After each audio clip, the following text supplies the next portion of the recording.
আলাইকুম সবাইকে। আমি এখন আছি কলকাতার টিপু সুলতান মসজিদে। এই মসজিদটি কলকাতার প্রাণকেন্দ্র ধর্মতলাতে অবস্থিত। কলকাতার মসজিদগুলির মধ্যে এই মসজিদের গুরুত্ব অনেক রয়েছে। আজ আমরা এই ভিডিওতে এই মসজিদের গুরুত্ব জানব এবং তার সাথে ইতিহাসও জানব।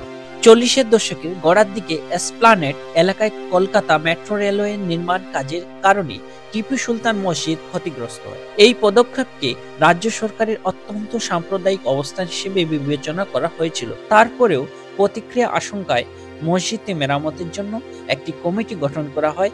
পরে এই টিপু সুলতান শাহী মসজিদ সুরক্ষা ও কল্যাণ কমিটি এবং মেট্রো রেলওয়ের যৌথ প্রচেষ্টায় মসজিদটি পুনরুদ্ধার করা হয়। আমি কোথাও ঘুরতে গেলে সেখানকার মসজিদগুলো ঘুরে দেখার ট্রাই করি। আর এটা হচ্ছে টিপু সুলতান মসজিদ, আপনারা দেখতে পাচ্ছেন।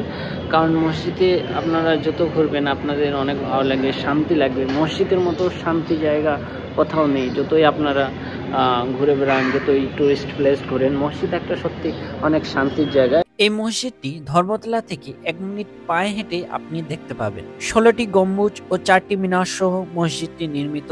মসজিদের ভিতরে ধারণ ক্ষমতা 1500 মানুষের। এটি কলকাতার স্থাপত্য ও সাংস্কৃতিক ঐতিহ্যের একটি বড় নিদর্শন এবং এই মসজিদে পর্যটকদের সংখ্যা দিনে দিনে বাড়তে চলেছে।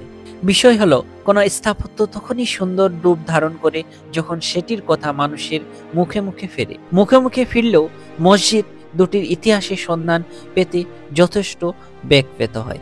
মসজিদের ইতিহাসের সন্ধান করতে গিয়ে জানা গেল টিপু সুলতানের পরিবারের অনেকেই জীবিত। কেউ থাকেন অট্টালিকায়, কেউ বা আবার রিক্সা চালক।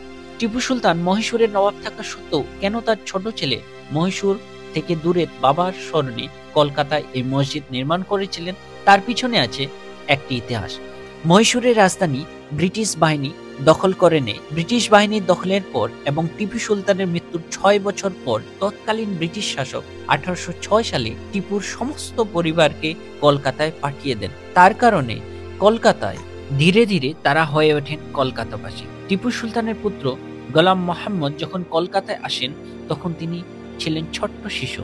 তিনিও ছিলেন তার পিতার মতো বিভিন্ন গুণাবলী সম্পন্ন, জড়িত ছিলেন নানাবিধ সমাজ কল্যাণ কাজের সাথে।